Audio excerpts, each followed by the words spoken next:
All right. So what I'm queuing up right now is to go live.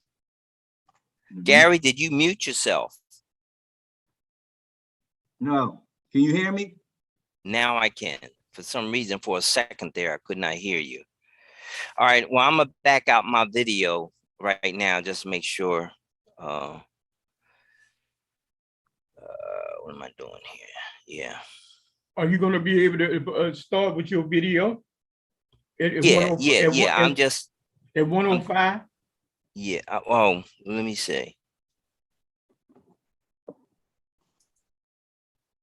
I'm at 95%. So possibly.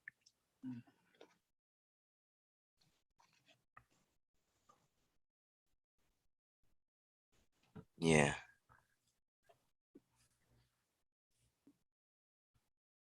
So if you just want to wait until, I mean, it's that close to it, you know? If it's that close to it, we'll wait. Yeah. Okay. And then you go ahead on and cue it up. And when we see that, then we'll come in after the video. Yes. Okay, good. Yeah. It's moving. Yeah. It's like 2 minutes. So it's moving good now. So amen to that. So, all right, I'm gonna back out now.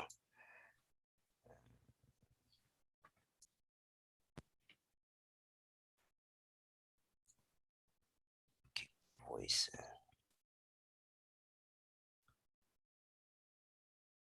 You can still hear me. Thumbs up if you can still hear me. Yes. Good, good. All right. All right, so I'm gonna go to more. I'm already sharing the screen.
Complete.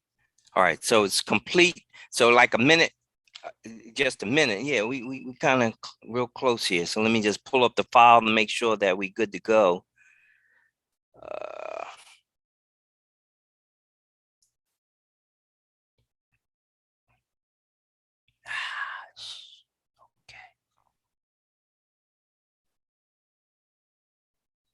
Hmm.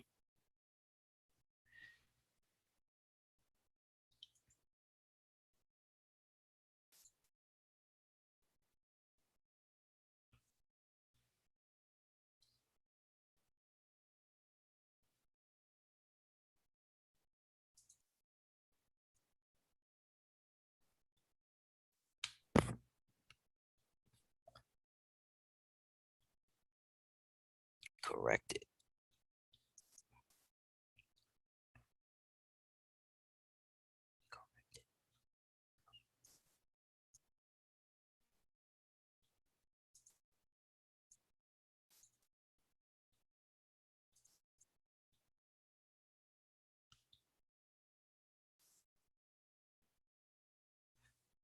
Okay, I should be good to go. Make sure you guys are muted.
Good afternoon.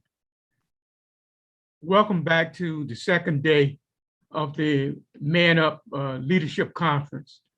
Again, we thank you for giving us opportunity to share the second day with you. And what we're doing and what we're looking for now is again to revisit just a few of the points that was made yesterday. The 4 core programs of the Christian Men Inc. Initiative is the Get Your House in Order, the Sowing to Success, the 3-Generation Initiative, and the Community Press Corps. And we want to kind of talk and highlight the Sowing to Success today, along with some other information that we want to share with you. And we will be able to have that conversation with Dr. Gary Williams. And so at this particular time, I wanted to introduce you to Gary Williams. Good afternoon, everyone. Welcome back. Welcome back. I hope you enjoyed yesterday's conversation and video. We are just as excited today to present information to you with regard to leadership. That's the topic for today. That's the theme for the conference, and we are very much excited to present information to you. I don't know, Deke, do you want to talk a little bit, or do you want me to talk a little more about what's in store for today? Just kind of what's in store for today. Fantastic. So we are very intentional with cultivating transformative leaders. We are very intentional with recruitment. We're looking for folks who want to join and help carry out the vision and mission. And one thing about Christian Men Inc. in terms of leadership, I think at the core of this organization, and even why I've actually joined Deacon Glover, the core of the organization is really about transferring information, knowledge, and wisdom across generations. And when we look at that, it's that transfer of knowledge, wisdom, and understanding is not in one direction. It's really bi-directional, and where our younger folks obviously can learn from our older generation, and our older generation, if we take the time to actively listen and engage, we certainly can learn from the younger generation. And at the core, whether we're talking about maintaining healthy families, personal development, or even financial matters, at the core, that's the vision, the thinking, the essence of what Christian Men Inc. is actually doing. And as we do that, we also obviously, we're talking about leaving a legacy. And so when specifically around leadership, and if you are a part of any organization, you want to understand the organization's vision and mission, and then ask yourself the question, are my core values and convictions aligned with this organization? And so when you consider what Christian Men Inc., for an example, when you consider what this organization is about, the question is, hey, can I really get behind this? Are my personal convictions and thoughts aligned with the vision and mission? And if so, that's certainly an awesome fit. So as a leader, you have to ask yourself that question. And so the leadership is also about casting vision.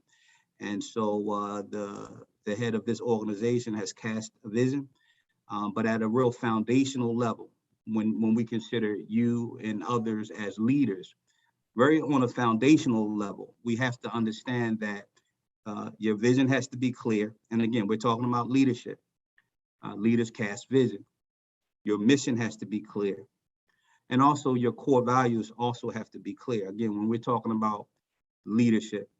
And again, we mentioned yesterday that these skills and information is transferable, whether we're talking about leading our families, whether we're talking about leading communities, or at our place of employment, at a real foundational level, to establish a culture that's going to actually help facilitate moving the work forward or moving your family forward. You have to be clear about vision, mission, core values. The other thing that comes to mind when we talk about leadership, and you'll see in the video, we touch on a lot of this. And again, this is an example of some of the workshops, some of the materials that a full-fledged member would actually have access to, full access to. And so when we talk about leadership, the other thing that comes to mind is climate and culture. And whether we're talking about the climate and culture in our homes or at our place of employment, in terms of leadership, one leader or one person can change the climate. And so in the context of leadership, when we talk about climate, climate is everything that you can see.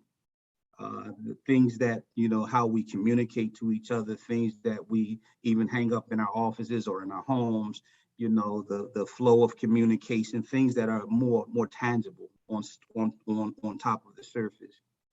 Culture, however, is underneath what lays underneath the surface. And culture are those unspoken rules and processes that are understood but maybe not spoken. And very much so that the culture drives the organization or drives the family. And so these are some concepts that you'll learn about or hear about or be exposed to in the conversation that you'll see in the video that we've prepared for you. And just to mention, I mentioned this yesterday. Some of the work that you'll hear about, it comes out of the work from Mark Miller. Mark Miller, speaker, author, a leader in his own right, has come up with this concept, heart of the leader. And so you'll hear about that a little more.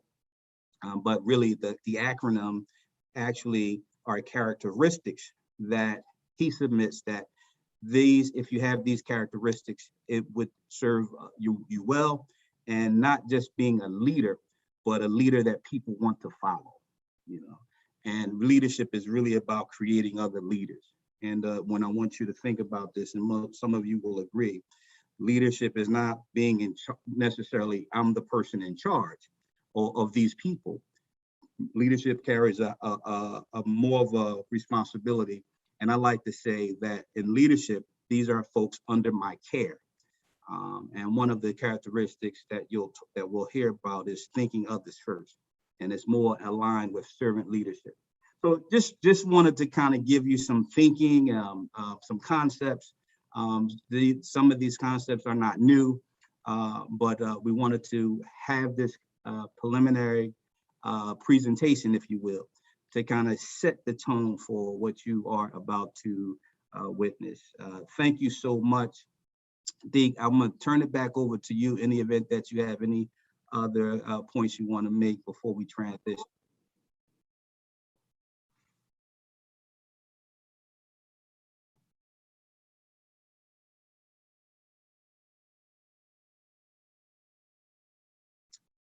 Yeah, I don't know if we lost Deke. I think we actually did lose Deke. So we'll give him some time to come back on. We'll give him a few minutes to come back on, but in terms of leadership, I'll share this with you. I've met individuals in different places, in different organizations, and I come across what I would say, and even we can even apply this in the community or in our homes. I come across sometimes what I would call status quo leaders. Status quo leaders are probably, in my opinion, more of managers and not leaders. And that's not a shot of managers. Managers actually absolutely have a very critical role. What I mean by status quo leaders, though, folks who are in position, who are keeping the status quo. We're managing, we are making sure that the ship continues to go in the direction that it needs to. Very critical role, but it's more about keeping status quo. When I think about transformative leaders, I think about influence in a way that's structured, inspirational, and really what we're trying to do is transform, not status quo, but whatever we are caring for, leading, we want to leave that thing or people better off than where we found. It's not about status quo. It's about challenging the process. It's about growing and cultivating other leaders. It's about transforming a system for the benefit of those folks that we serve. Another concept, and so a lot of people who are in leadership, again, they may not have that that level of vision or initiative or understanding even, So again, those are some nuances that I live by and teach and coach others. So Deke, I know you just joined us. I know you might have had an issue with the phone. Is there? We're about 20 minutes into the hour. Is there anything else you want to say before we transition to the video? No, I think we can go and do the video now. Okay, and so we'll come back on the backside and on post video, and we'll have more conversation with you. Sit back, enjoy, and we'll see you on post video side. Thank you.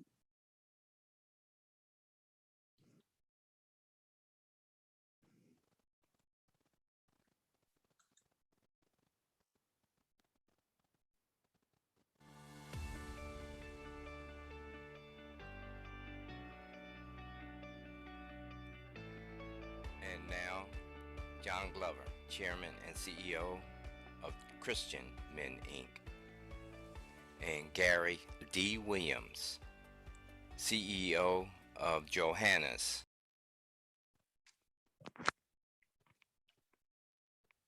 Today, we want to talk about the Soaring to Success program, and it has 7 topics that we want to focus and build our conversation around: family, faith, finances, career, personal development, civic responsibility, and health.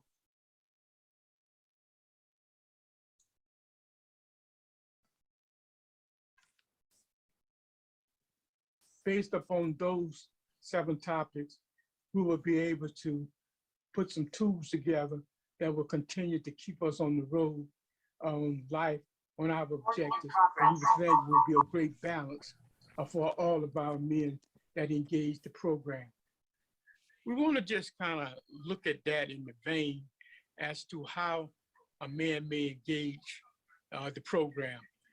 When we talk about family, there's many issues around family today, and we want to try to give them some tools in order to deal with the issues around family and how that they be able to sustain and support themselves or be referred to other entities, agencies, programs that can assist them in dealing with the family crisis or issues that they're encountering. The faith, I am a Christian, and I sort of kind of hang my hat around that. And we try to deal with all faith, but my particular faith is Jesus Christ and his leaning and his development in my life. And those are kind of principles that I kind of put my hat on, and I walk through my faith through the approach of being a Christian. The finances, we have many types of financial programs that we can and will be dealing with, and we'll be talking about that as we go through with some of the issues that we will be bringing in the days ahead. The personal development, it really deals with you. Sometimes that we don't want to acknowledge some of the things that we need to strengthen and some of the things that challenges us in life. But you have to confront those issues, because that's the only way that you can improve yourself and the only way that you can engage in a productive, positive relationship with others, including your spouse, your significant other, your friends, your acquaintance, your associates. You must deal with personal issues. You must be able to at least confront them and learn how to deal with them. Your career changes. Time to time, you will get those kinds of situations where you feel you need a career change. Have you prepared yourself for the career change? What are some of the downsides of a career change? And what does it look like even identifying a career in the first place? What does a career look like? What is my commitment to a career that I've chosen? What is going to be the downside of that? What is the upside of it? And of course, your civic responsibilities. We have to engage from that perspective because you need to learn how to engage in our community today around voting issues and individuals that was going to be able to do and bring laws and to bring help and support for the things that we need for our families, for our communities, for the country at large. So you need to be able to understand your civil engagement and how can you get involved. And of course, your health. When you talk about your health, that's one thing that a lot of times we as men, we don't understand how important the health aspect of it is. And you only go when something is hurting, you just can't go any longer. We need to be able to do some preventive stuff. Also, we need to go for some particular checkup and some annual checkup just to make sure everything is okay and going right.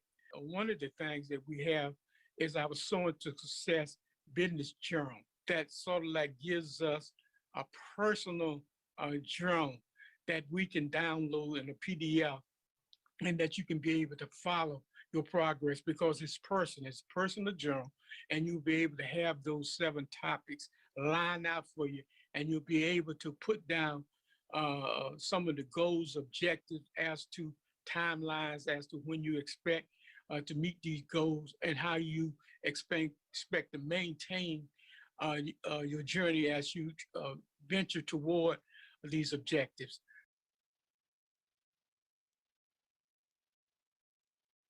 We need you to just request that, and we will be able to forward that Sowing Success Business Journal to you, so you'll be able to accomplish that. In the upcoming manUP retreat,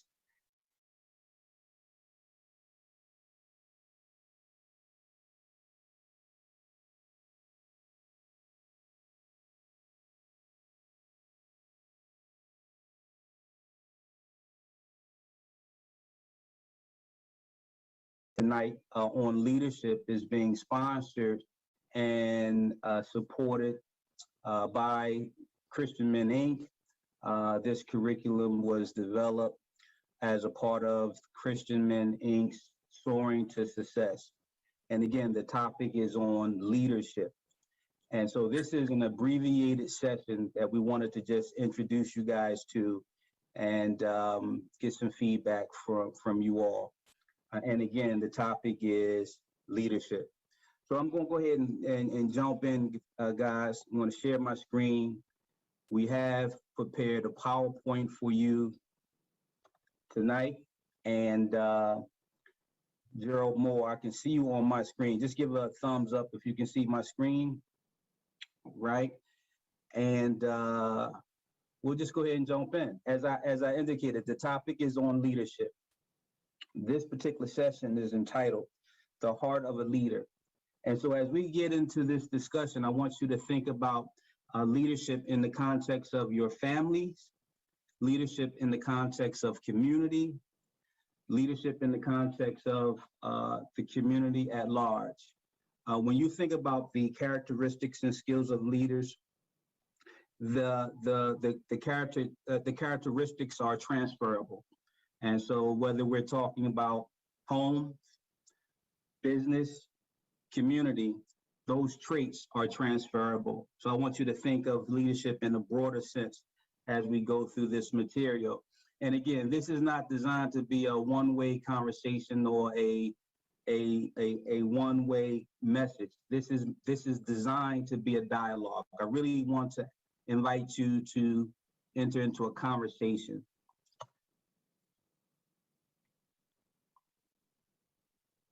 So I'm going to go ahead and advance the screen.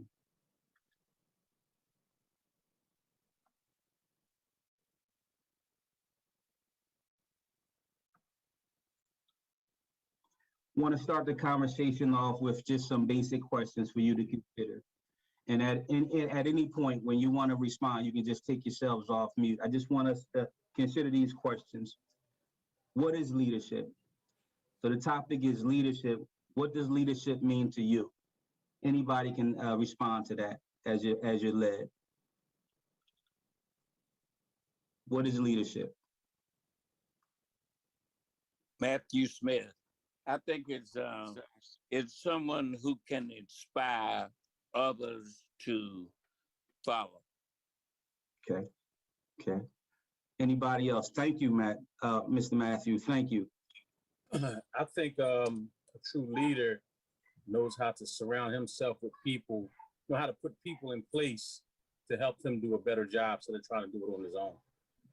So inspiring others and also creating a team, surrounding that person, him or her, with resourceful individuals. What else? I think it's Anybody else somebody want to comment on that? this is Omar. I think it's somebody that just provoke change. Promote change. Somebody like that's innovative, someone who innovative and provoke change. That's my I like that. characteristics of a leader. Promoting change, inspiring change. What does the leader need? Now you can deal with either of those questions at this point, guys. What does the leader need to be effective? Again, go ahead, brother David. David Smith. Okay, the first question there, as far as leadership, someone who provides guidance that others are able to follow for the benefit of those who are being led, so that they may have clear understanding, as clear as possible, and be willing to clarify when and where necessary. I like that. And for the second question, what a leader needs, the primary thing that comes to my mind is integrity. Integrity, not being self-centered, looking to be true, truthful, honest, and beneficial to those who are being led, and for the cause at hand of whatever is being the topic or area of leadership. Yeah, I love that word, integrity. Thank you. Thank you, brother David. Anybody else? I think be spirit led. I think all leaders need to be spirit led. Spirit led. Right. How should leadership show up in the families, in the context of family? What does that look like in families? This is David again, and the first word that comes to my mind is responsible, being responsible, responsibility, assuming responsibility and willing to lead and guide others to fulfill their responsibilities, of course, after ensuring that they are aware of what their responsibilities, even in the family context, are, and being in agreement, seeking to help others to share with others, to have a family agreement as to what those responsibilities are, and lovingly fulfilling, setting the example as the leader. I like that. So modeling the way, accepting responsibility. What else, guys? How does it show up in families? How does it show up in communities? Leadership. I think of in the families, maybe in the community too, communication, being able to be open-minded, being able to communicate with others, and not just having it your way, but listening and letting people express their opinion too. Effective communication. I think a person ought to be has to be confident of the role that they're to play in this leadership. I like that. I like that. They have to be confident, comfortable in their own skin. and in many instances have thick skin. I like what you said, Jerry, in terms of communication. And also the other side of that coin is to be a good listener. So the last one is, what's the difference between a manager and a leader? If you think there's a difference, what's the difference between a manager and a leader? I think a manager just maintain what's going on to where though a leader elevate whatever he's overseeing. But a manager is just somebody who just keeps everything intact. With a leader is somebody who lifts a situation up and improves it. Yeah. I like that. Piggyback on that. Thank you. I'd like to piggyback on that a little bit, that a manager, I really love that what was already shared. And I believe a manager, the word that comes to mind there is organizer. And a leader is one more of a developer. Yeah, I like that. I come across some folks who are what I would call status quo leaders. They and you said it, Omar, maintaining status quo, but not elevating, not creating, not developing.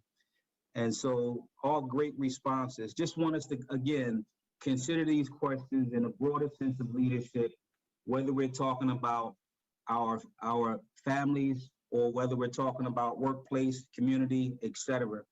These are just some things that are typically associated with leadership, clear vision, understanding where we're going, being able to look above the fray and use some level of imagination, have faith, and have good discernment to move a project, a family, a community forward.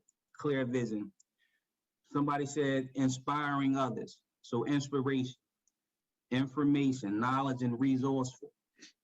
These are things that are typically associated with leadership. This next one is interesting. Being able to balance conflicting interests. Most of us have been in situations where we're working on a project, you have multiple agendas going on, and that's why the vision becomes even that much more important. If those individual agendas are not aligned with where we're going, where the vision that has been casted, then it's time to have a conversation. Again, managing multiple conflicts or interests. Time of crisis. Sometimes the crisis, as you know, will bring about leaders. And so those folks who naturally lead will be solution focused. Those who may not might be stifled or consumed with what's in front of them. But a leader is actually thinking about solutions. And then this last one, unlike management, leadership cannot be taught. And I want you to give me your thoughts on this. Leadership cannot be taught, although it may be inspired and enhanced through coaching and mentoring. What's your thoughts about that? Leadership. I agree. You agree? You want to elaborate on that, Omar? I feel like you got natural born leaders. Some people are just natural born leaders. They just got that charisma and they don't even know that they're leaders, but they just doing it like kind of like unconsciously.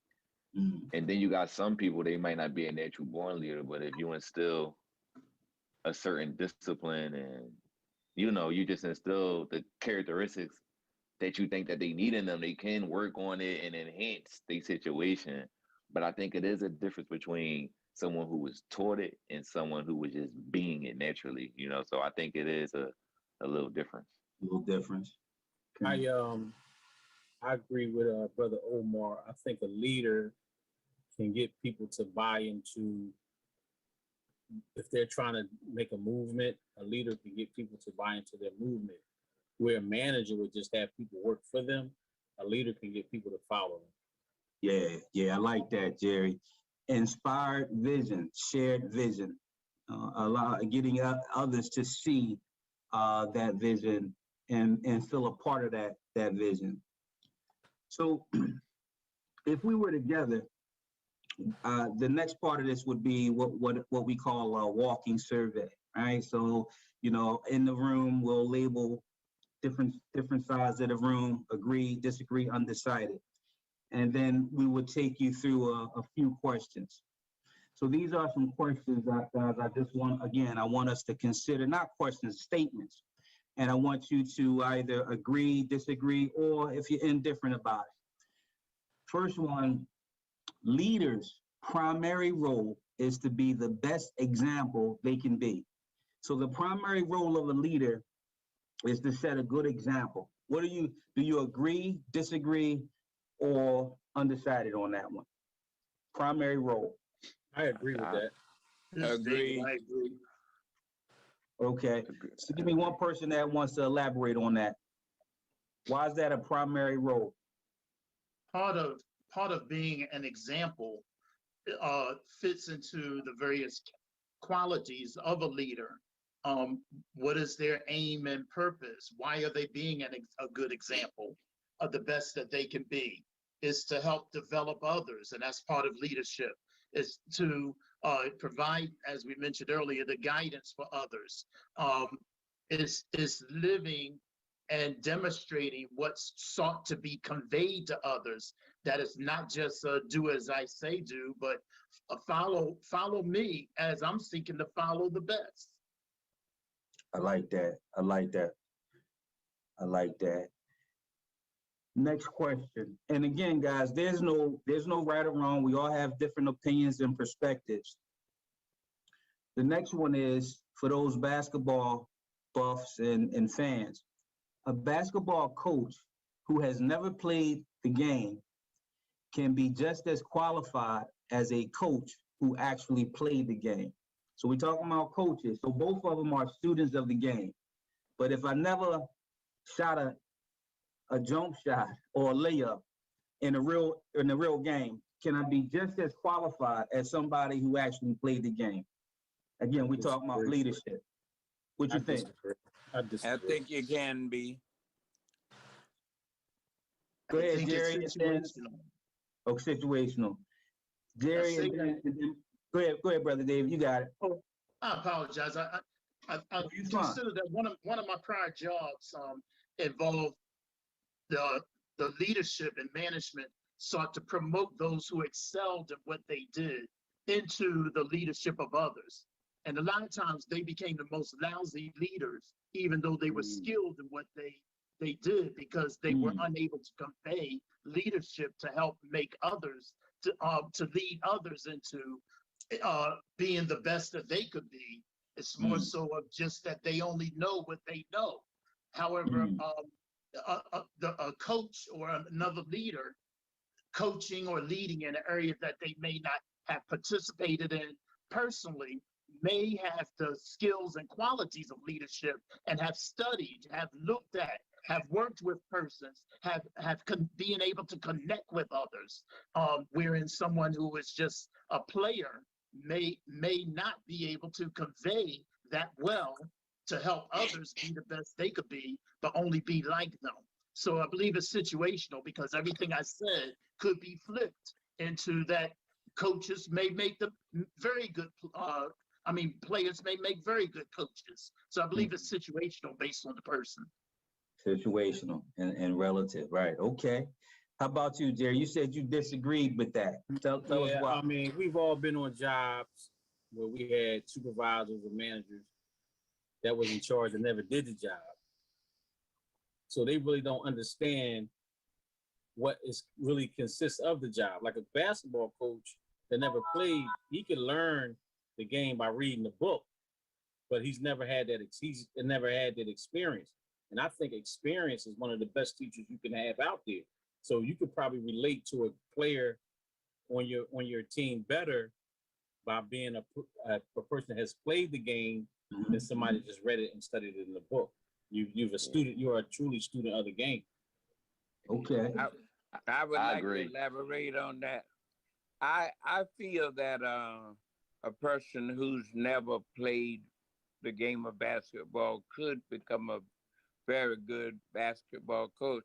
Let's use the example of a person who becomes the president of the United States of America.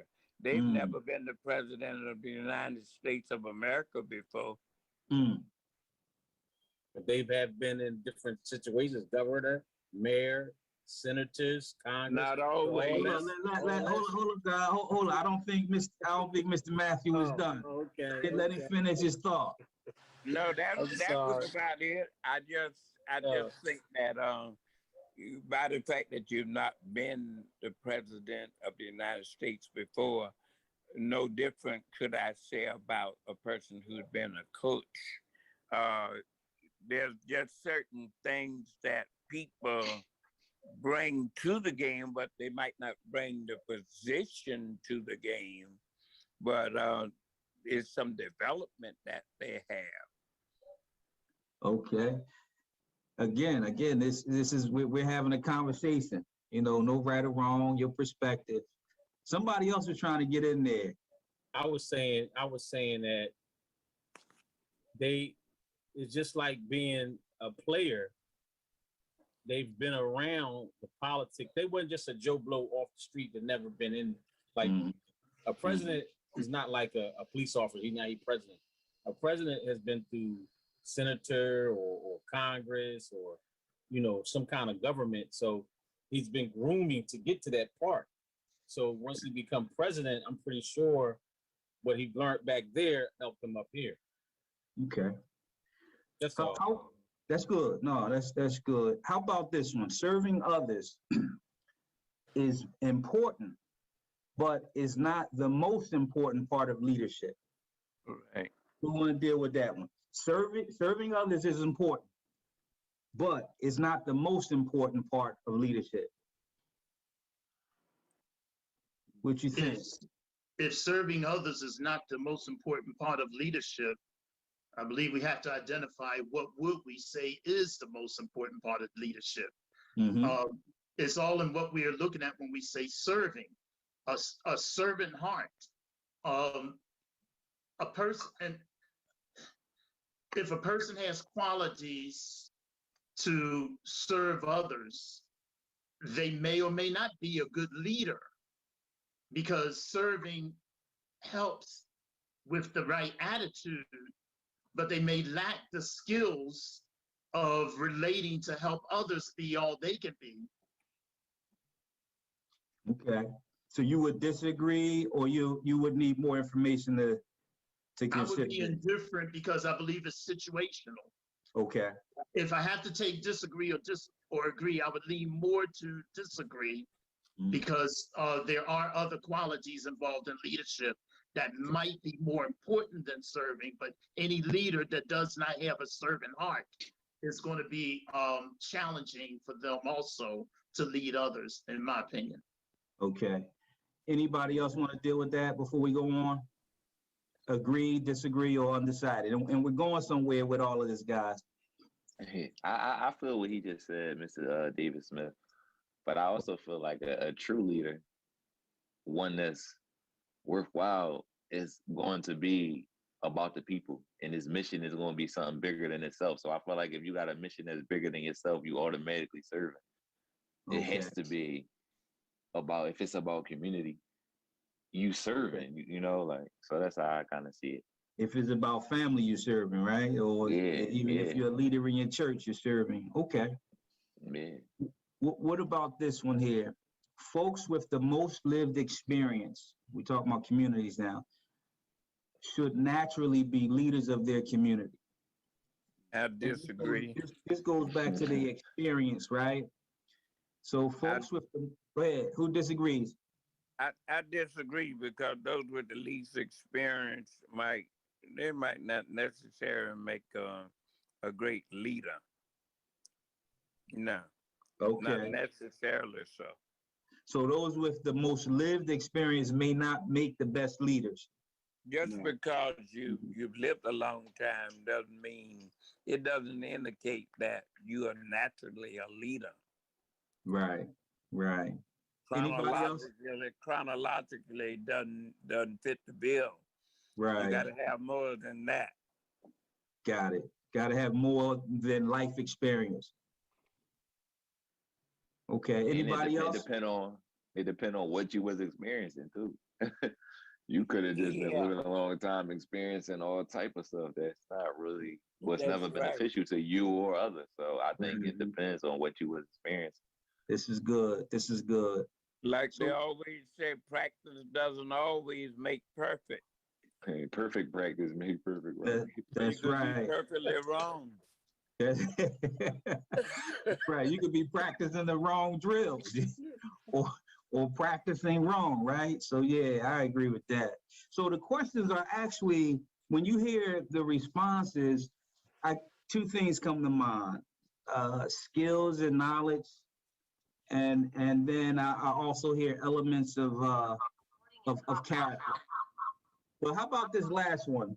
Skills and abilities are more, put yourselves on mute, guys. Pick up a little feedback. Skills and abilities are more important than establishing good relationships for leaders. What you think about that? I Skills and disagree. abilities are more important than establishing good relationships. Why do you disagree? Because if you don't establish good relationships, I don't know. It's hard to explain. It's like I heard a saying that say, nobody cares how much you know until they know how much you care. So if you don't have like a good rapport with the people that you're trying to help and trying to lead, it's kind of, I'm not gonna say it's makes it impossible, but I think it definitely hinders anybody who's trying to be in a leadership role if they're not really connecting with the people that they're trying to help. I agree 100% with Brother Omar and his statement and response. The statement here that skills and abilities are more important than establishing good relationships for leaders. Even those who may not be the best skilled and have the best abilities, if they have good relationship, then where they're leading somebody and what they're trying to lead somebody in can be developed even beyond what they currently know. For some of us, God has taught us certain things as we're going along, working with somebody. Mm-hmm. Yeah. I agree with both the brothers. I I think agree with that. building relationships is more important. And I'm dealing with juveniles, on the job. And when I first come into a school where I work, or when I work with the kids on juvenile probation, they didn't buy into what I was trying to help them do, or in what direction I was trying to point them in, till we built the relationship. Now, once they felt those that I had their best interests at hand, they followed and understood what I was trying to get them to understand. But when they didn't know me, it was kind of offish. So I think you need to build be a relationship builder first before you can do anything as a leader. Yeah. So that would also apply in your family. That would also apply in your community. Would you agree? Mm-hmm. I have a personal example that I believe was with my son. Personally, I believe God had given a whole lot of knowledge and skills about various parenting, but until there was a connection where he felt like he really could relate to his dad, or his dad was relating to him, all the skills and all the abilities that I was trying to convey to him was not received because he didn't feel that there was that caring connection. After we had that caring connection, then I started seeing more of what I was hoping to see earlier in his life. So that connection piece is so important, especially if you're going to be a leader. Who or what are you leading if you're not connected with them? Yeah, which goes back to that serving question as well. Who are you serving? That's good. So this is the great debate of knowledge versus character, or knowledge and skills, again, in leadership. So we've met folks with tremendous amount of talent and skill. So the question is, which are more important for leaders, knowledge and skills, and you can even put experience on that, or character? knowledge and skills of whatever you pick the industry, whether we're talking about in the boardroom and being able to do a strategic plan and communicate and interface with stakeholders and being very influential, a great orator.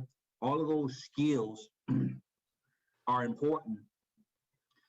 But my question to you guys, when we talk about knowledge and skills and experience, which has its place, which is important, which are more important when you lay that against character? What do you think about that? When you lay those things against character, which one would actually help you move the needle and lead more effectively? I think if you got the character, because you can surround yourself with people that got the knowledge and skills to help you do what you need to do. But if you got the personality to bring them on, and the true leader is not about himself, you can surround yourself with the best people. So I'm gonna challenge you a little bit then, Z, because you're my friend and brother. Going back to that question about the basketball coach. So if I never played the game, couldn't I surround myself with folks who did, who has? You know, yeah, but you wouldn't even know who to surround yourself with if you never played the game. Okay. you see, brother David, he on the fence with that. I love the feedback question, and I really love that response, that blessed response from Brother Moore. Oh yeah.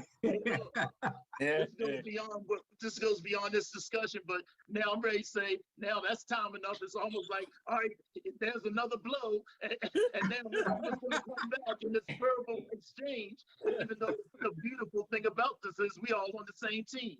That's right. That's right. Who else want to deal with this question? What are more important for leaders? Skills, knowledge, experience, or character? Anybody?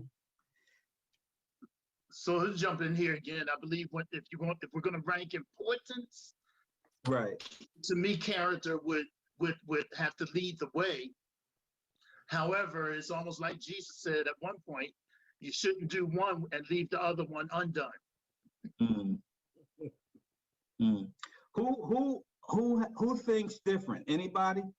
Who thinks that the knowledge, skills, and experience, again, there's no right or wrong, we're just having a conversation, would be a little more important? Not saying that character isn't important, but you at the table, you have to know something.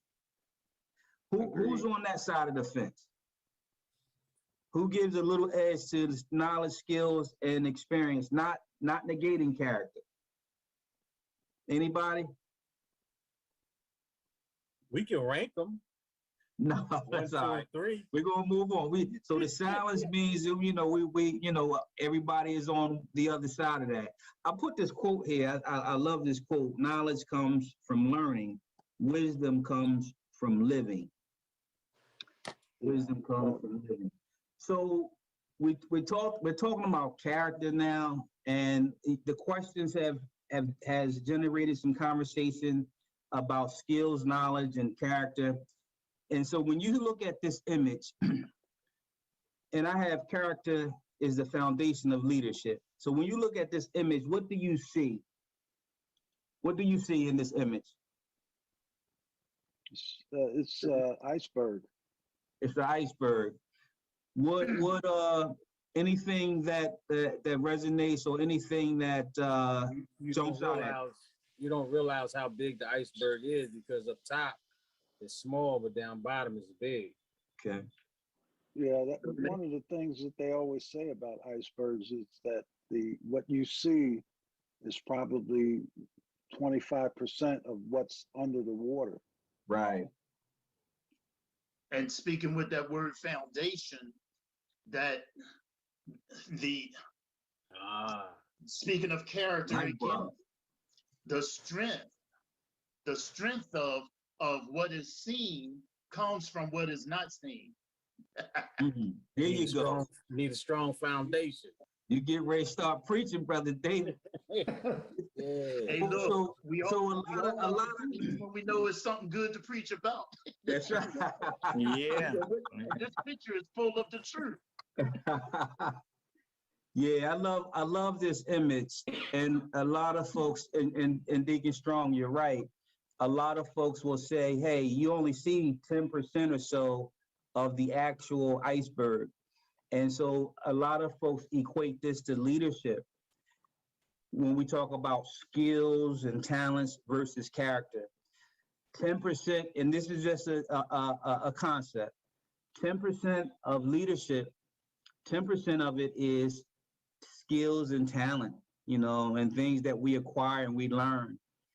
But 90% is the character of the individual, the character of the man, the character of the woman.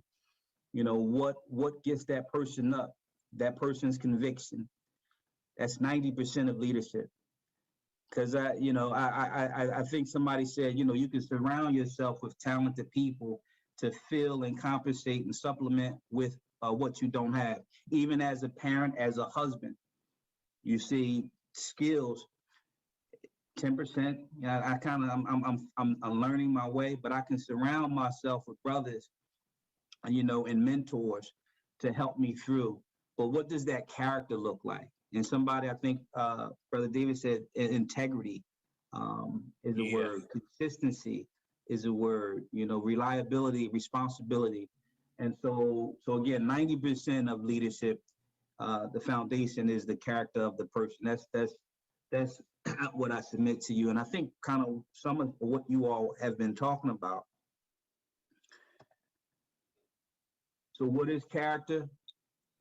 In a real simplistic way, is really the way someone thinks, feels, and behaves. The mental and moral qualities distinctive to an individual, man or woman. And I just found this image, 6 pillars of a character. So words like trustworthiness, respect, responsibility, fairness, caring, citizenship. And so what does that look like for that individual leader? We're not talking about skills. We're not talking about if you could run a business meeting, but what does the inside look like? When you talk about a husband, when you talk about a father, when you talk about a church leader, a manager or a leader at a organization, what does the inside look like? Anybody want to deal with that? I think there was an old saying about character is who we are when no one is looking. And that was different from what some people define as reputation. Reputation is what other people think about you when they see you in action. That's right. That's right. And even, thank you, Mr. Matthews, and even on a basic level, I want somebody to be fair with me. I want somebody that I can trust. I don't necessarily, the other stuff is important in terms of skills, but at a real basic level, can we just have an honest conversation and be fair with each other? So again, character. So I wanted to submit. Go ahead. Yep. Just briefly, you just in passing, you stumbled over another word I don't think I heard in this session that's so important about leadership. You just in passing, you used the word trust. A leader is one that can be trusted, must be trusted, or else who's really going to follow you? Unless, even if they're made to follow you, then they really aren't doing it from the heart. That's right. That's right.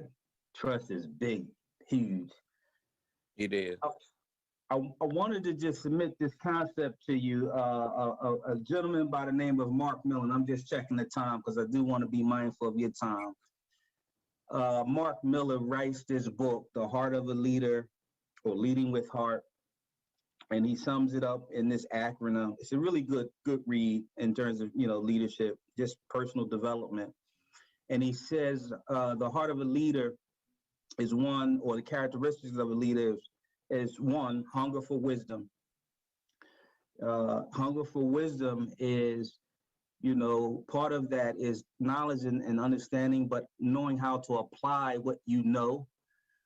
And I also look at hunger for wisdom as being able to know when you're wrong and change direction. And so when we know better, what we say, we know better, we do better. Wisdom. Expect the best. Being able to be, have a positive frame of mind, a positive attitude. No one, I believe, really wants to follow a Debbie Downer or someone who's a pessimist. Expecting the best and being able to bring out the best in yourself and others.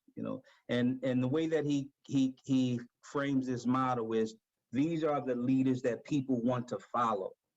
Hunger for wisdom, expecting the best. Think someone else, I think you said, Brother David, accepting responsibility. When being, and part of accepting a responsibility is saying, hey, I made a misstep, and being comfortable in our own skin to be vulnerable in front of and for the people under your care, not under your charge, but those individuals who we lead are under our care, and being able to show a level of vulnerability and say, you know what, I was wrong. The power in that is it gives that person and gives those people under your care the same license to do the same, to be human. Nobody has it all together at all times. So showing vulnerability, accepting responsibility, responding with courage, or responding courageously, and so we always want to be solution focused and pulling on resources, understanding you don't have to know everything, but respond. Some people will say speaking truth to power, respond courageously, even under pressure. And then the last one is the one I like the best, and I think it's more consistent with servant leadership, and that's thinking others first. This model suggests to us that leadership is really not about us who claim to be leaders. Leaders is really thinking others first, bringing out the best in others, doing what's right for others, and actually growing and cultivating other leaders. It's not really about you. If you really want to put Bible on it, serving and even, what we do, for Christians, Christ, it wasn't about him, it was really about us. So what we go through is not about us, it's about being an example and a witness to the world.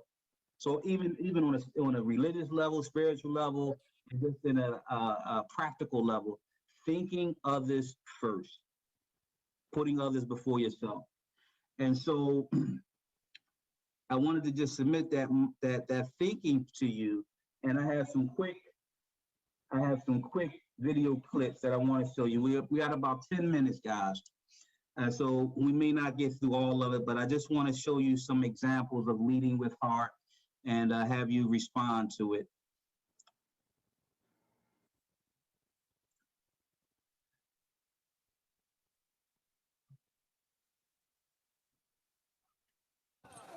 All right, get some water. Just bear with me for a moment.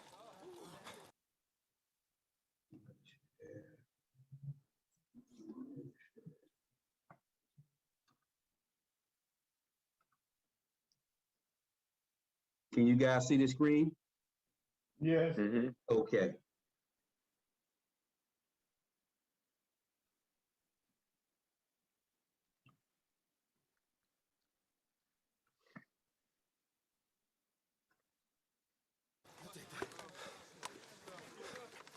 Hey, wait your turn, boy. What jerks! Come on, you're all acting like a bunch of sissies! Quit it!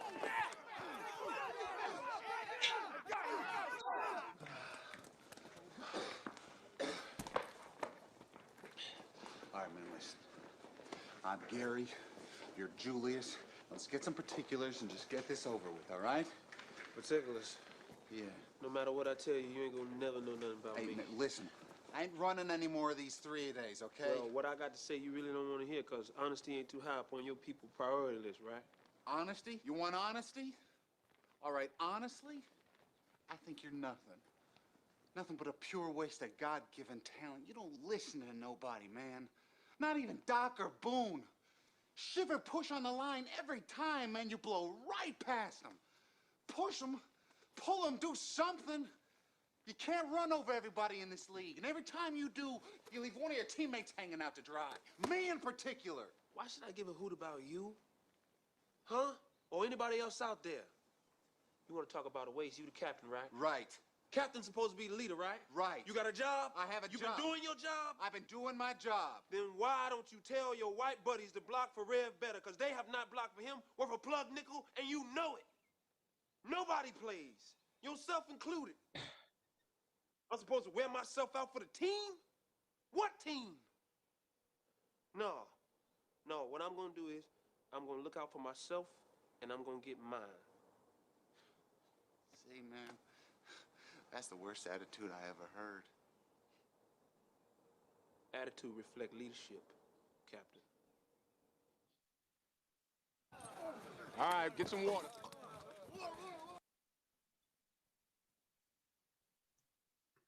Attitude reflects leadership. What you guys think about that while I pull up the next one? I know we're running against time. When we consider the heart of a leader, can you equate anything that you saw in that short clip with any of the characteristics of a leader? Yeah. I think the white guy name was Bertier. I forgot his name that fast. But one thing about him, at least he called out what he saw that he didn't like in a person. Mm-hmm. So he was holding that person accountable, and he was willing to talk about it. And he wanted to come to a conclusion. So I think that was part of being a leader, is not being afraid to call it how you see it, but not in a way that's disrespectful, but a way that's upfront, in a way that, you know, he just wanted to better the situation, I feel like. So I feel like that was good on his note. Right. I like that, Omar. One of the things that struck out to me was that last statement about leadership, or attitude reflects leadership. Yeah. And I think about that again in our own families, in our places of work, and places of worship. Your mental positive attitude, or your mental attitude, or your attitude in general, set as leaders, will set the climate for your organization or your family. You know, what's your frame of mind? You know, I mean, it influences the culture and climate. It's another one, and so I think about expecting the best, you know, at all times, you know, as a characteristic.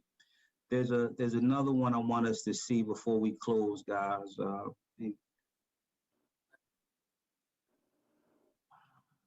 And this is about a 4-minute clip, and then we'll wrap up. Again, this was more or less an introduction, guys. I wanted to just introduce you to this material. There's much more that we could say. This is another clip from, this clip is from Cry Freedom, the movie. So let's give it a look. I quote, "I believe that South Africa is a country in which black and white shall live together." Those are your words. What does it mean? It means that I, and those gentlemen in the dock, believe that South Africa is a plural society with contributions to be made by all segments of the community. Are you familiar with the language in some of these documents the accused have discussed with black groups? Yes, and some of those documents were drawn up by me. The one noting with concern and disgust the naked terrorism of the government? That is correct. You say naked terrorism. Do you honestly think that is a valid statement? Well, I think it is a far more valid statement than the charges against these men here. Really? Yes, really. I'm not talking about words.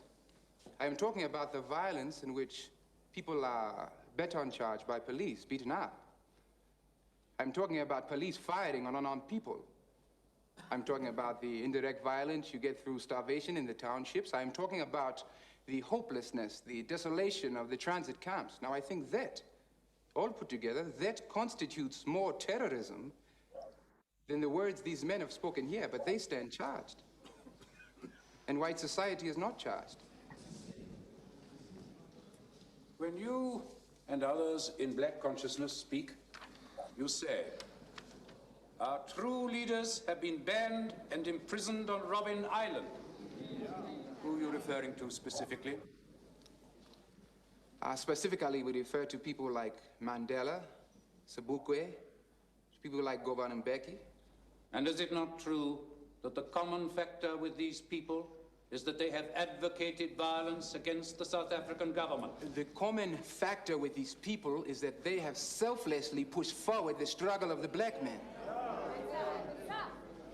So, your answer to this so-called naked terrorism is to provoke violence in the black community. No, our movement seeks to avoid violence. But your own words call for direct confrontation. That's right. We demand confrontation. Isn't that a demand for violence? Well, you and I are now in confrontation, but I see no violence. But nowhere in these documents do you say that the white government is doing anything good? Well, it does so little good, my lord, that it is not worth commenting on.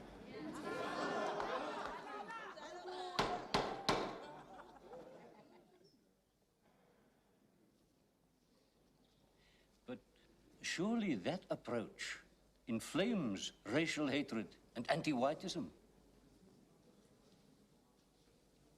My lord, blacks are not unaware of the hardships they endure or what the government is doing to them. We want them to stop accepting these hardships, to confront them. People must not just give in to the hardships of life. They must find a way, even in this environment, to develop hope. Hope for themselves, hope for this country. Now, I think that is what black consciousness is all about. Now, without any reference to the white man, to try and build up a sense of our own humanity, our legitimate place in the world.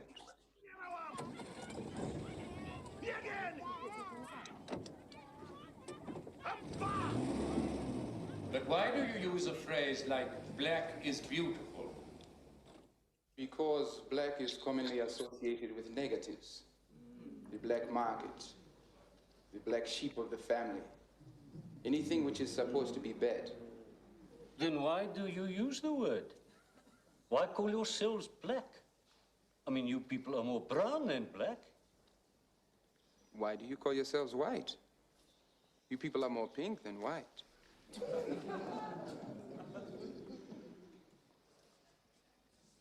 Precisely.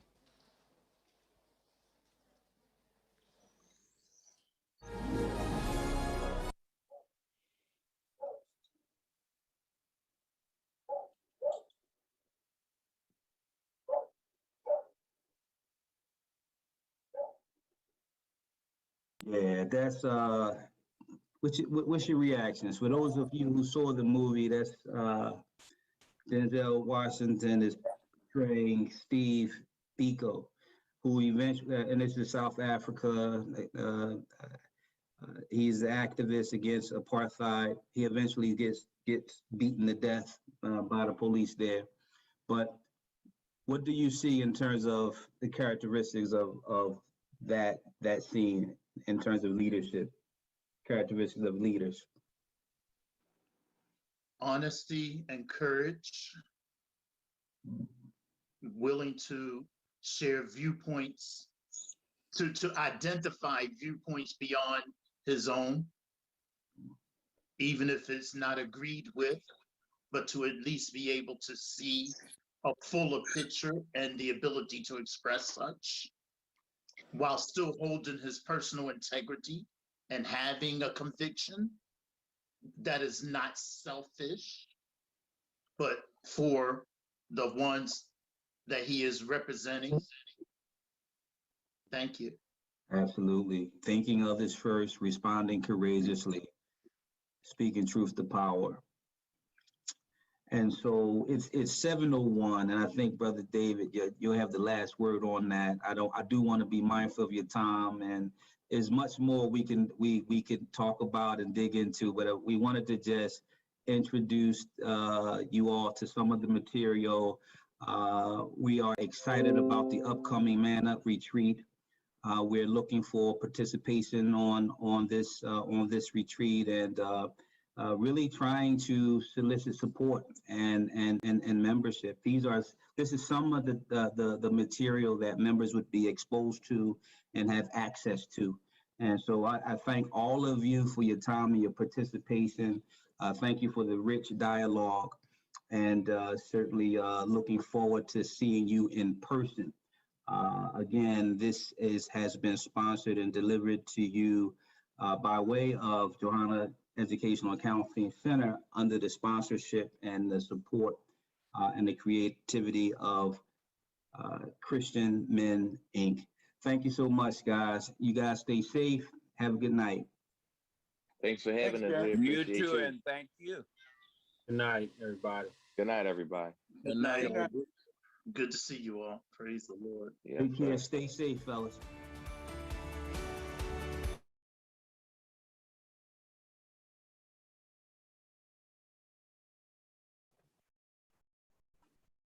All right, Deke. Yeah,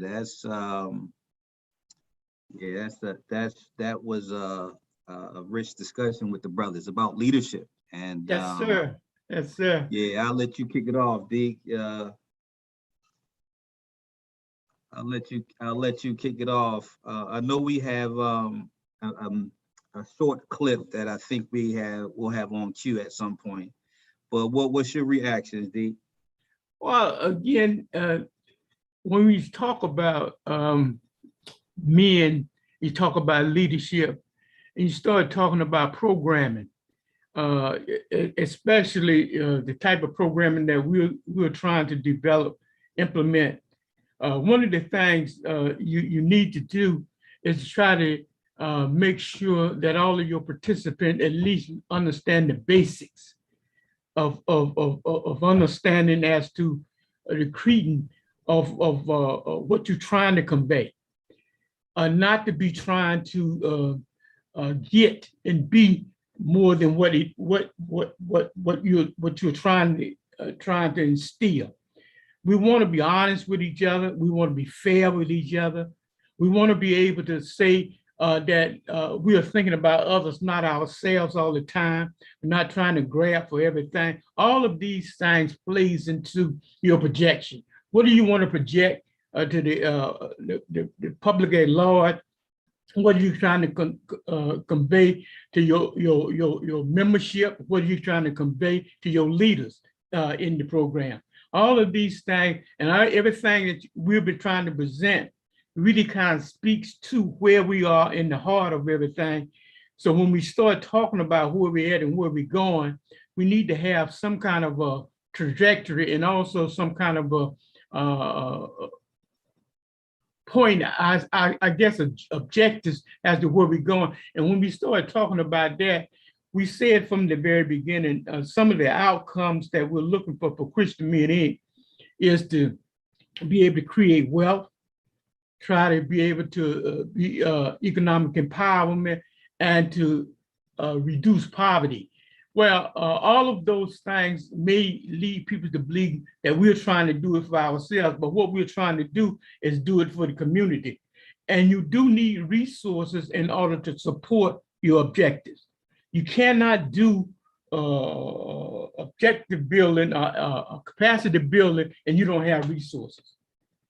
And that is a big challenge for any organization, that they have to be able to create within themselves or with the resources that they have, and that may very well be the human resources, the other resources that we get that is maybe outside of ourselves, that is just goodwill that is being built up, that other people see what you're trying to do and say, I have some resources, I have some talent, or I have some things that I want to contribute or I want to support, you got to have people to get in where they can fit in.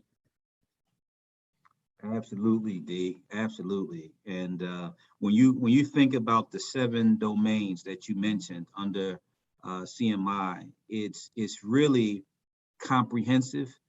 There's something for everyone.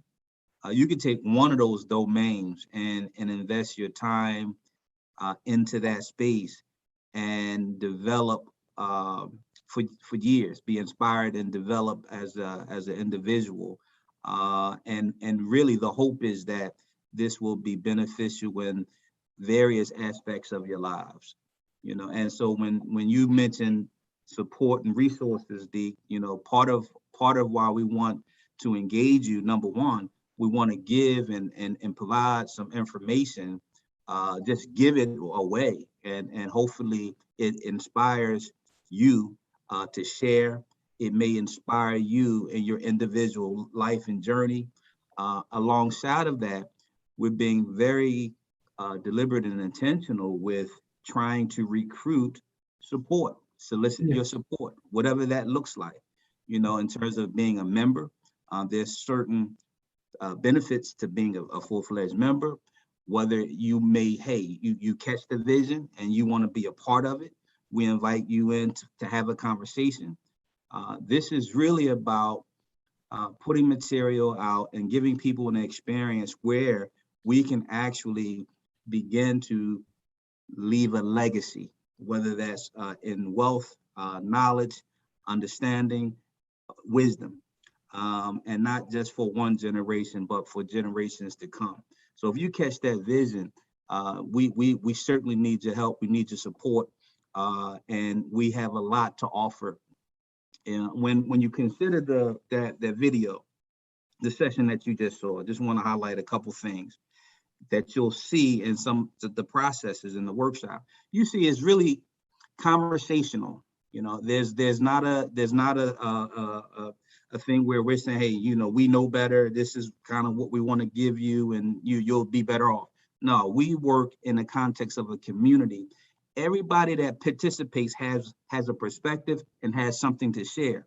Yes. And so we create that space where that dialogue takes place, and we learn from each other, and we're inspired by each other. So it's a shared learning process, and it's also a self-discovery process. In those sessions, folks come into a deeper understanding of who they are, what type of leader, what type of man they are, what type of man or leader they desire to be. And so it's a lot of self-discovery. And that particular one on leadership highlights the importance of the leader's character. And the iceberg image I love, because it gives you a visual. You can have talents and skills and that sort of thing, and not necessarily be a good leader. Leader is what's inside. That's what drives you to be a leader that folks want to follow. Your character. Will you keep your word? Yes. On a real basic level. Will you show up when you say you're going to show up? When you show up, that's right. You know what I mean, D? You know what I mean? You know, can I count on you? You know, so will you say what it is? You know what I mean? That at a basic level, if you don't have that, I think you're going to struggle in terms of leadership. And so we highlight that. Yes. And just to sort of piggyback, looking at sort of like the structure or the basics for what we're trying to establish, we're really approaching this thing from a group session, small groups, because you have an opportunity to recruit individuals that you want to be in your group, or develop relationships with folk that you want to be in your group. But being able to also have individuals that you can share with and can be able to discuss your point of view without feeling inferior or less than. So you got to be able to have that camaraderie that you develop, and the showing again how to do the trainer to trainer model that you're facilitating a group and you're taking the best out of the groups and trying to leverage it to a point where you can help educate others that don't know. So that trainer to trainer model becomes good. And what we're looking at is a 12-member group. So we have, like, again, we try to look at the possibility of having the youth, the adult, and the senior. Those three groups, those three generations there, lined up into a 12-member configuration where we have the facilitator, the assistant facilitator, and the coordinator. Those three as sort of like the leader for the group, and the other 9 members are part of those three configurations of the 3 generations. That way there, you got leadership, you got resources within the group itself that can always be able to leverage to lean against one another, but also being able to convey the same message so that you're not disconnected from that perspective. So that's another aspect that we're going to be doing, and what we're doing with this group configuration and with our Soaring to Success going forward, that we're looking at all of these things as age appropriate. So you're doing it with the youth, you're doing it with the adults and young adults, and you're doing it with the seniors, guys that have different goals in life, different objectives in life, but also different experiences, so that I will be able to convey to the younger folk, hey, look, this is what I've done. You don't have to go through that. So I don't want you to bump into the same walls that I bumped into. But with the older guys, there's been some things that they have experienced going through life. They're not 40, they're not 20, but they're 75 now. So the 75-year-old guy can tell you at 50, hey man, you got 25 more years to go. You better cut and straight and do some stuff now to prepare for retirement. Retire for points where your health may not be the best. Our relationships may not be the best. And sometimes, you try to maintain a relationship, but sometimes even maintain those relationships, sometimes things just happen, and it come apart. It's not what you expected to be at the end of the game, at the end of the road. So it's so much experiences that a living example can convey. If I write it down, that's one thing. If I tell you to read it, that's one thing. But if I'm living it, that's another. And so those are the kind of things, Gary, that we hope as the 2 themes that I asked you to look at is the family and the person development, because what we're trying to do is just balance life to such a way that you get an experience, but also that informs you as to what can be. And if you're not there, how can you strive to get there? And a lot of times people don't know where they're going because they don't have any experiences. So they can't get to somewhere where they need to be going.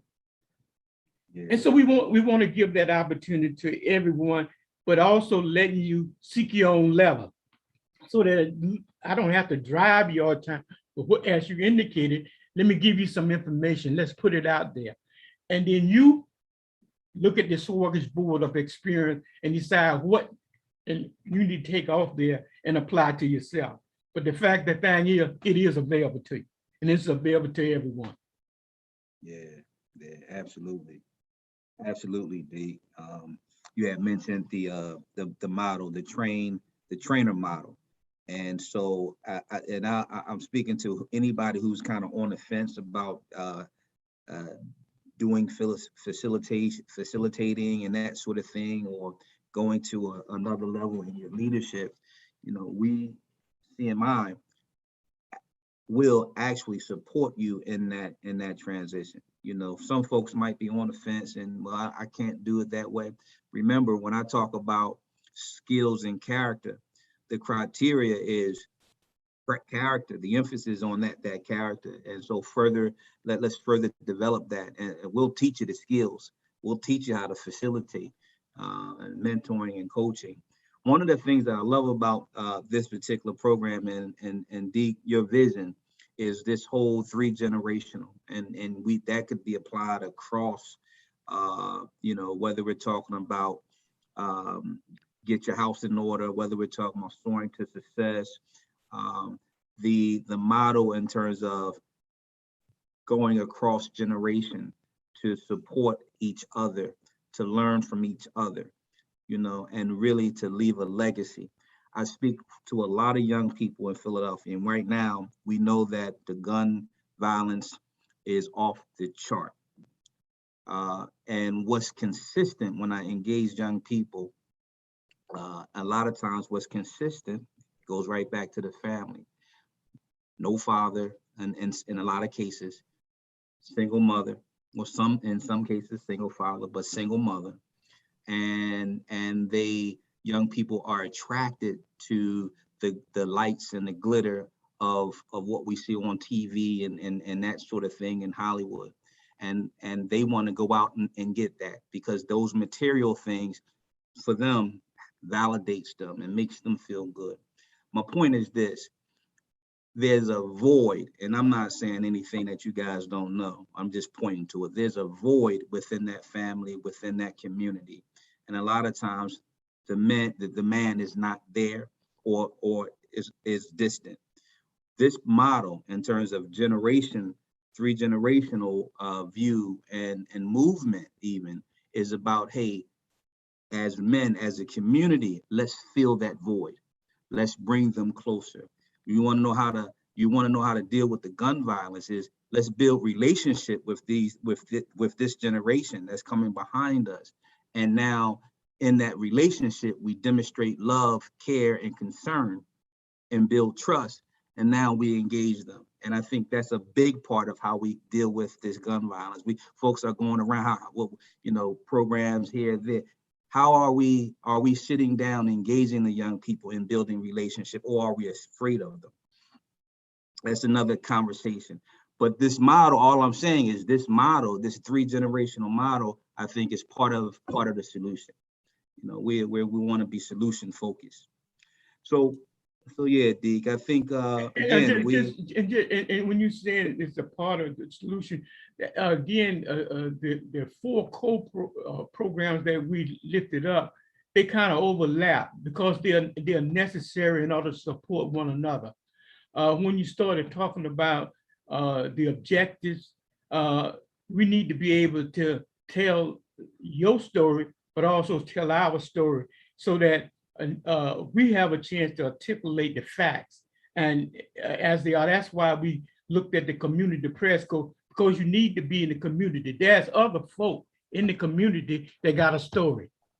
And you have to find a way to connect their story with your story, so that it can encourage others in order to get on a proper journey. Or some of those young folk that's engaging in a lot of that violence. I remember when I was a young man, if we had a squirrel with a quarrel with someone or each other, we kind of put our hands up and we sell it that way. We didn't go home and get the gun or go around the corner and get a gun from a buddy or friend and come back and sell it that way. You got to be able to handle conflict resolution different than the way that they're handling it now. Mm-hmm. And I know in many instances, you start talking about the needs. I have seen certain situations where individuals just need a few dollars in order to satisfy a particular need at that time.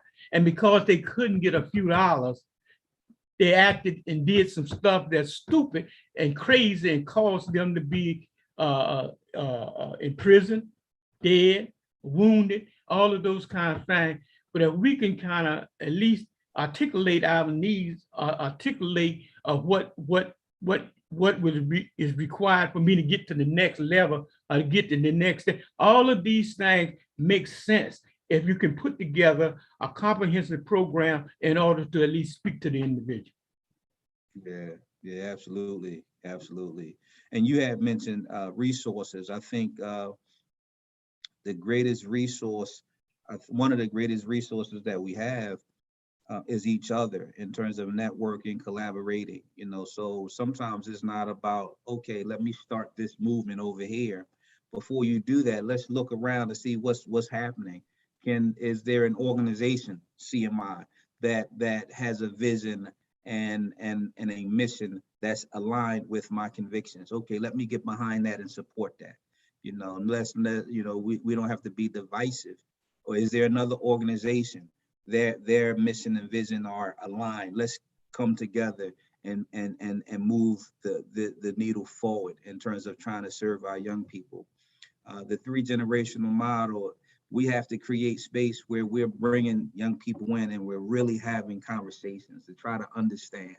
They are living in a different era, different time, different set of circumstances. Let's actively listen, because I think in that conversation and through generations, we have the answers we need.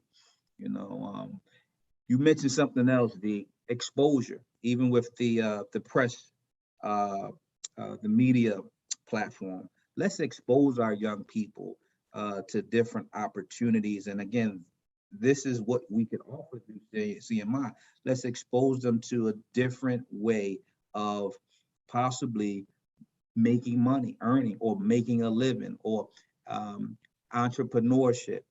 So let's exposure is very important. A lot of times when we consider our young people here in the city of Philadelphia, their scope of the world is this big. It covers a 5-mile radius.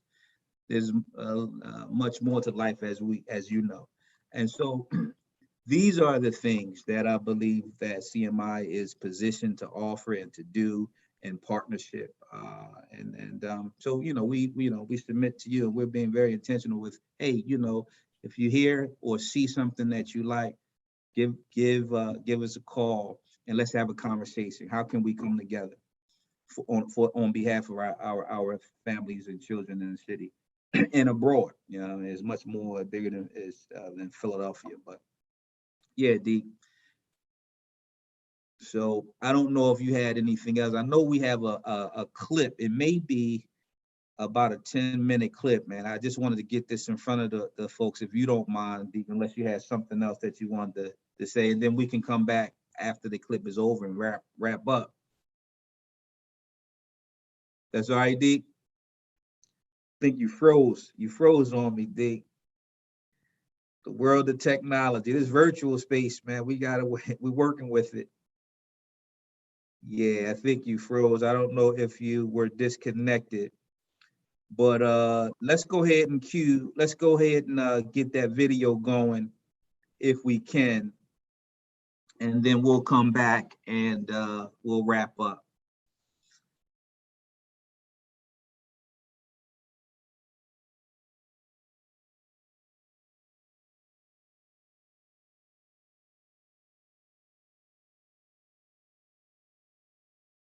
Yeah, you good, D. Did we get lost again? Yeah, there's this virtual space. We gotta work. We're working it out though. We just adjust and adapt. You know what I mean? That's all. We adjust and adapt. You're absolutely right, Gary. We got to work it out one way or the other, but we keep going. Yeah. I guess we got about 5 more minutes. So is it any wrap up, any other thoughts that we may need to share, some things that you want to point to that we did? Because one of the things we need to do is kind of give them a preview of what tomorrow will bring. Okay. Yeah. So tomorrow, and I'm talking to our producer. We can actually show that video after this. And if at all possible, was just a short video, Deke, I wanted to kind of show. But tomorrow, we'll have part 2 of sustaining healthy families. And so part 2 will be the closing session from what we showed on yesterday. And it's more of going a little deeper into some of the skills that are that's required in terms of mending and restoring relationships. So there's a lot of emphasis on looking at relationships within our families that have been broken. What does it take to actually mend and restore? And again, it just gives you an example of how a workshop would go. And we do the best we can on a virtual space. If we were in person, it would look a lot different. But I think you'll get a good idea of the content and what we're trying to do. So I look forward to showing that on tomorrow. And that's about it. And a similar format, you know. So if our producer can take us to this short video, and if we have time, we'll come back and we will come back and then do some closing remarks.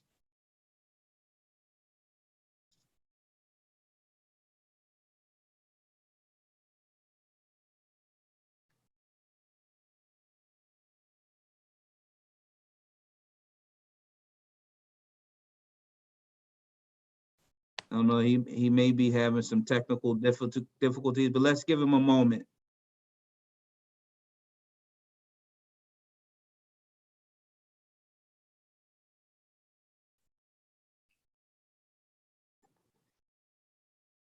So on you, producer. Hope you're not asleep behind the wheel. Maybe you have a technical might be having technical difficulties. Work with us, brother. Tell us something.